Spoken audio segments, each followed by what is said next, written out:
40 inch बड़े आकाश में उड़ते हुए यह पक्षी आकाश में काफी खूबसूरत लग रहे हैं। जो जानते हैं जंगल के हर उस रास्ते के बारे में जिन रास्तों का पता एक साधारण इंसान गूगल मैप से भी नहीं लगा सकता। हम बात कर रहे हैं दक्षिण अमेरिका के जंगल में पाए जाने वाले विशाल मकाओ पैरट के बारे में, जो हर साल कई किलोमीटर का फासला तय करके इन जंगलों में आते हैं।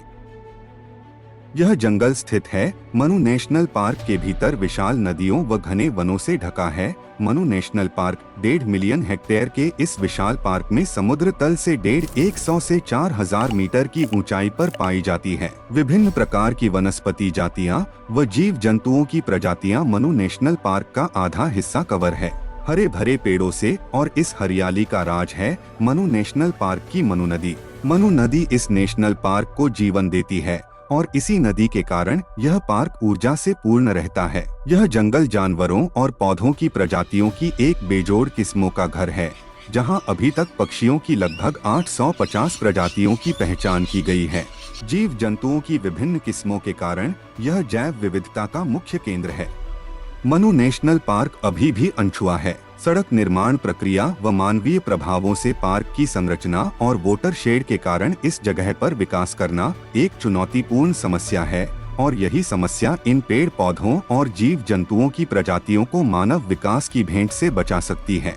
दुनिया के सबसे बड़े मकाओ पैरट में से एक है ब्लू मकाओ पैरट, जो सर से पूंछ तक 100 सेंटीमीटर के होते हैं। इनको हाई सैंड मकाओ के नाम से भी जाना जाता है। ब्लू मकाओ पैरट 4 से 5 साल तक अकेले ही रहते हैं और 5 साल तक ये अपने आसपास की दुनिया को जानने की कोशिश करते हैं। इन तोतों के 4 से 5 साल पूरे होते हैं। ये इतने मैच्योर हो जाते हैं कि ये निकल पड़ते हैं अपने साथी की खोज में। ये पैरट 3 साल में एक ही बार अंडे देते हैं। 2 साल तक इन्हें अपने बच्चों के साथ रहना होता है। इन तोतों का पसंदीदा खाना है ताड़ के मेवे। ये तोते ताड़ के पेड़ों में से मीठे फलों को खाते हैं। वैसे ब्लू मकाओ पैरट ब्राजील में आसानी से देखे जा सकते हैं, लेकिन इनके ऊपर भी खतरे की घंटी लटकी हुई है। ये पैरट कुछ ही एरिया में बचे हुए हैं। इन मकाओ पैरट की आंखों में येलो कलर का सर्कल होता है और चोंच के निचले हिस्से में येलो लाइन होती है। ये तोते ब्लू कलर के होने की वजह से अन्य मकाओ पैरट से बिल्कुल अलग होते हैं। इस समय पेड़ों में फल पूरी तरह से पक चुके हैं और ब्लू मकाओ पैरट इस दावत को यूं ही अपने हाथों से नहीं गवा सकते। ब्राजील में अखरोट, नट और बादाम जैसे ड्राई फ्रूट्स की कोई कमी नहीं है। जो फ्रूट्स पेड़ से नीचे गिर जाते हैं वो भी बर्बाद नहीं होते हैं। ब्लू मकाओ पैरट अपनी मजबूत चोंच की मदद से ड्राई फ्रूट्स को तोड़कर खाने का मजा ले रहे हैं, लेकिन हर मकाओ पैरट एक जैसे नहीं होते हैं।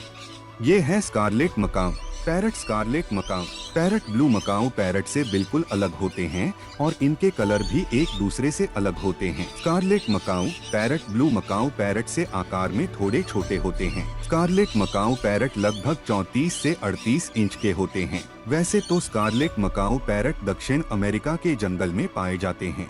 मकाओ पैरट 15 से 20 किलोमीटर तक उड़ान भर सकते हैं।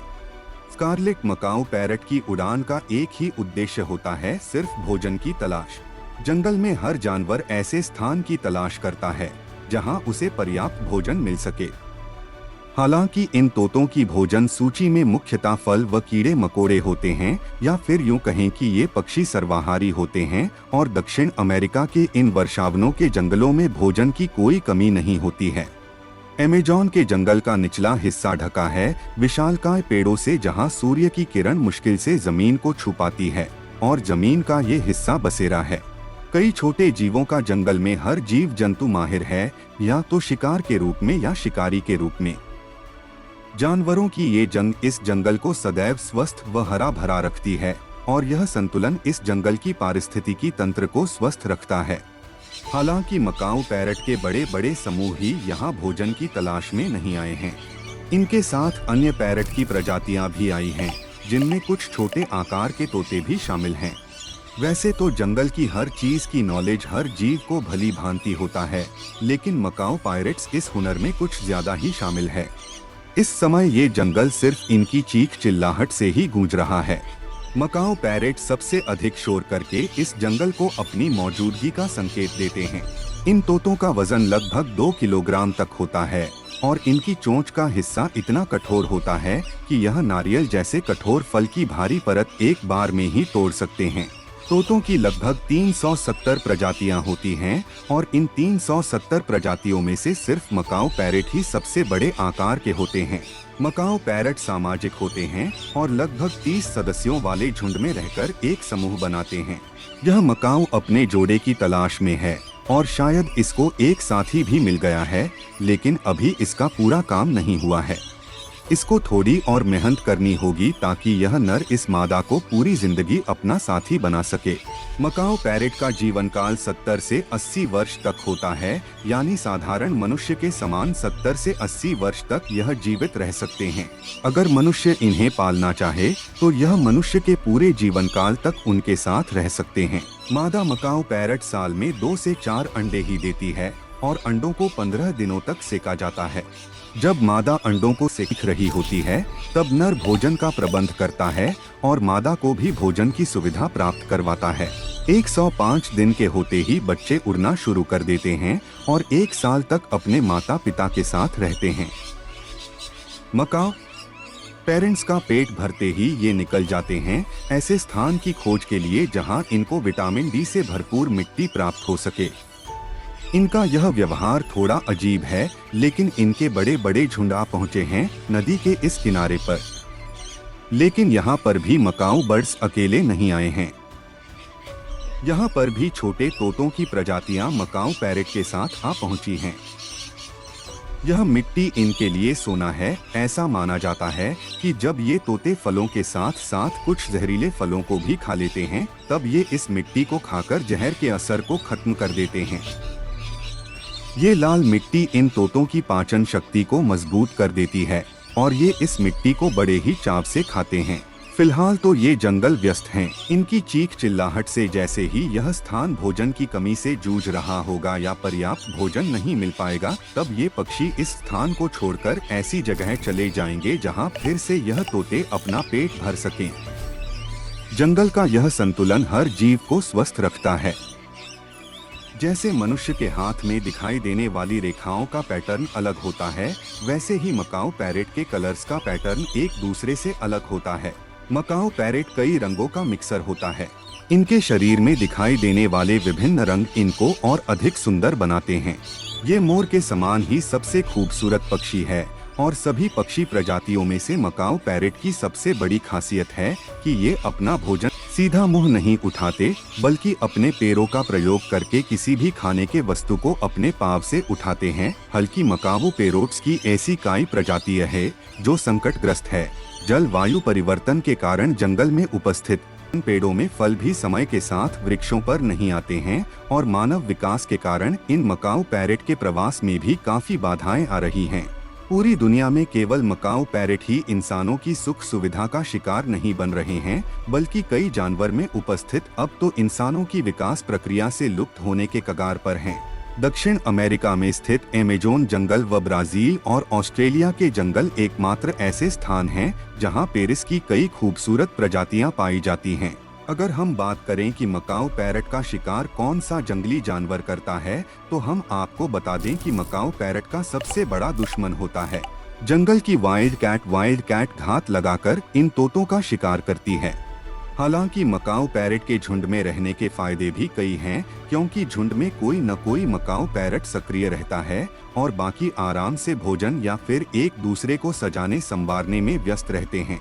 हालांकि मकाओ पैरेट का जोड़ा बनते ही वह सीधा प्रजनन नहीं करते हैं, क्योंकि उनके सामने होती है सबसे बड़ी चुनौती, घोंसला बनाना। हर पक्षी अपने लिए एक ऐसे उचित स्थान का चयन करते हैं जहां कोई भी शिकारी उनके घोंसले तक नहीं पहुंच सके। लेकिन हाउलर मंकी सबसे बड़ी दुश्मन है इन पैरेट्स के, क्योंकि ये बंदर इन तोतों के अंडों को खा जाते हैं। मकाओ पैरेट का ये जोड़ा इन बंदरों को यहाँ से भगाने की कोशिश कर रहा है, लेकिन इन बंदरों से पीछा छुड़ाना इतना आसान नहीं है। भला इन बंदरों के सामने तोतों की क्या मजाल। अमेज़न के जंगल में मंकी सबसे प्रसिद्ध बंदर हैं। वैसे तो मंकी के अलावा यहाँ कुछ अनोखी प्रजातियों के बंदर भी पाए जाते हैं, लेकिन फिलहाल मकाऊ पैरेट के इस जोड़े को इन बंदरों के इलाके से दूर कहीं अपना घोंसला बनाना होगा। मकाऊ पैरेट के सबसे बड़े पेड़ों का चुनाव करते हैं, जहाँ पेड़ों की ऊंचाई इतनी होती है कि शिकारी की नजर भी उनके घोंसले तक न पहुँच पाए। ये अपना घोंसला पेड़ों के होल में बनाते हैं। घोंसला बनते ही इन तोतों के सामने होता है अपने बच्चों को पालने पोसने का सबसे बड़ा काम, और माता पिता की देखरेख में जल्दी जल्दी से मकाऊ बेबी भी बड़े हो जाते हैं। जंगल का जीवन चक्र ऐसे ही चलता रहता है। अमेज़न का जंगल पूरी दुनिया को ही ऑक्सीजन प्राप्त करवाता है। वैसे तो इन जीवों के शोर मचाने के अलग अलग मायने हो सकते हैं। कोई जीव अपने साथी को पुकारने के लिए चिल्लाता है, तो कोई अपने आसपास खतरा देखकर चिल्लाता है। जंगल का हर जीव सतर्क रहता है। हाउलर मंकी पेड़ों पर चढ़ने के साथ साथ अपनी पूंछ की मदद से एक जगह से दूसरी जगह तक जाने में माहिर होते हैं। वैसे तो बंदर बिरादरी में मुख्य नर ही होते हैं, और मंकी के झुंड का नेतृत्व एक हट्टा कट्टा नर ही करता है। इनके झुंड में लगभग 25 से 30 तक के सदस्य मौजूद हो सकते हैं, और इस समूह में प्रत्येक मंकी का अपना अपना ओहदा होता है। मंकी भी एक दूसरे को सजाने संवारने का काम करते हैं, ताकि अपने आपसी संबंध और मजबूत हो सके।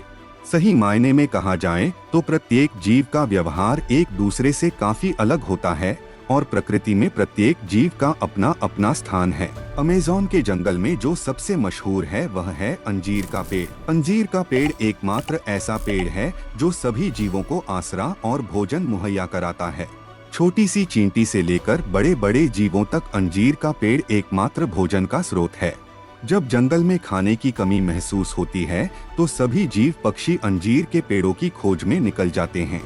अंजीर के पेड़ों में साल भर तक फल आते हैं। अमेज़न का वर्षावन नदी, तालाब व हरे भरे पेड़ों से घिरा हुआ है, और अमेज़न का जंगल ही पर्यावरण के संतुलन को बनाए रखने में महत्वपूर्ण भूमिका निभाता है। अमेज़न का वर्षावन पेरू को 13% कवर करता है। पेरू एक देश है, और इस देश का सबसे प्रसिद्ध national park Manu national park है। पार्क में रह रहे जीव व पेड़ पौधों की सुंदरता इतनी खूबसूरत है कि यूनेस्को द्वारा इसे विश्व विरासत की सूची में शामिल किया गया है। पार्क में 200 से अधिक स्थान प्रजातियां पाई जाती हैं। दुनिया का सबसे बड़ा वन, जिसकी सबसे बड़ी सीमा ब्राजील के बाद पेरू में स्थित है। अधिक बरसात होने के कारण यहाँ के जीव इस जंगल के प्रवेश में खुद को ढालने में सफल हो गए हैं। हालांकि हर जीव और पेड़ पौधे एक दूसरे पर निर्भर हैं। कई प्रजातियां ऐसी भी हैं जो संघर्ष कर रही हैं अपनी पहचान और अस्तित्व को बचाए रखने में।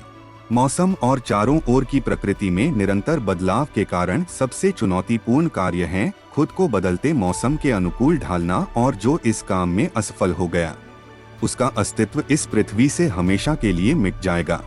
वैसे तो मनु नेशनल पार्क में सरीसृपों की 68 प्रजातियां पाई जाती हैं, और उभयचरों की 70 प्रजातियां मौजूद हैं। सूक्ष्म जीवों में तितलियों की 1300 से अधिक प्रजातियां व प्राइमेट्स की 13 प्रजातियां पाई जाती हैं। यहाँ का औसत तापमान दिन के समय 35 डिग्री सेल्सियस होता है, और जैसे ही रात आनी होती है तो यह तापमान धीरे धीरे करके 25 डिग्री सेल्सियस तक पहुँच जाता है। वर्षावन होने के कारण साल के किसी भी समय यहाँ वर्षा का होना मामूली बात है। यहाँ बरसात का कोई समय नहीं होता है, इसलिए अमेज़न कहलाता है दुनिया का सबसे बड़ा वर्षावन। अगर आपको यह वीडियो अच्छी लगी है तो प्लीज लाइक सब्सक्राइब करना बिल्कुल न भूलें। न्यू एपिसोड के लिए कमेंट कीजिए। आपसे फिर मुलाकात होगी एक नई वीडियो के साथ।